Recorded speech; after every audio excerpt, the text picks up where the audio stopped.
প্রেমেরই হাওয়া লাগে যখন সবই মিছে হয়ে যাই রে তখন।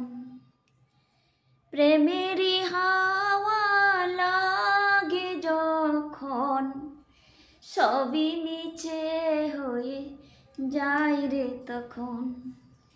তুমি গাছের পাতা চিরে করো, তুমি গাছের পাতা চিরে করো আমার গহনা, আমার গহনা সোনা দানা দামি গহনা।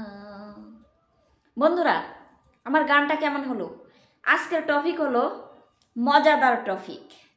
আমার এই ছোট্ট আইডি থেকে আপনাদের সাথে অল্প একটু কথা বলার জন্য রেডি হয়ে চলে আসলাম। তো কেমন হয় আমার ভিডিওটা পরবর্তী বলবেন। আমার পেজটা যাতে ক্ষতি না হয় আমি সবার পক্ষে আছি। তো আজকের টপিক হলো লাইলা আপু এবং প্রিন্স মামুনকে নিয়ে।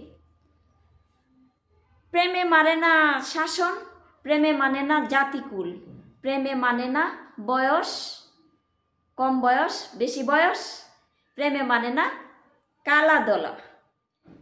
তো ভালোবাসা হইতেই পারে, ভালোবাসা হয়ে যায়, মন থেকে হয়ে যায়। তো ওরা যে ভালোবাসার জুটিটা বেঁধেছিল আমার কাছে খুব সুন্দর লেগেছে। আপনাদের কাছে কেমন লেগেছে জানি না। এত সুন্দর একটা জুটির মধ্যে কেন তারা এত কেলেঙ্কার লাগাই দিল জানি না, কেন ঝামেলা পাকায়। ভালোবাসা তো ভালোবাসাই ভাই, ভালোবাসলে কেন তাকে আঘাত দিতে হবে? আর লোকে বলে শুনেছি ভালোবাসলে নাকি অত্যাধিক কষ্ট সহ্য করতে হয়, তাই নাকি বন্ধুরা? তো আমি লাইলা প্রিন্স মামুন দুজনকেই বলবো, আপনারা মনে প্রাণে একজন একজনকে বন্ধুত্ব হয়ে যান, ঝামেলা শেষ, খালাস।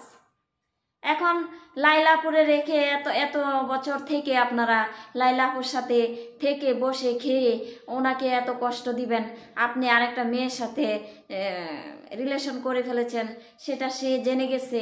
এখন তো একটু বাই কেলেঙ্কার হবেই। তো আপনারা আপোষ হয়ে যান, মিলেমিশে যান, তাহলে সব কিছু ফিনিশ হয়ে যাবে। আমি দেখি এখানে আর কোনো ঝামেলাই নাই। ভুল ত্রুটি তো হইতেই পারে, মানুষের মধ্যে হয়। হয়তো মনের থেকে নেশা লেগে গেছে আপনার অন্য মেয়েকে, এখন লাইলা আপুকে ভালো লাগছে না। লাইলা আপু তো আপনার ছাড়া কোনো ছেলের সাথে যায় না, তাহলে আপনি একটু মানিয়ে ছানিয়ে চলেন, ওকে একটু মাইনাস করে দেন, ওকে একটু মিলেমিশে মাইনাস করে নেন, সমস্যা নাই।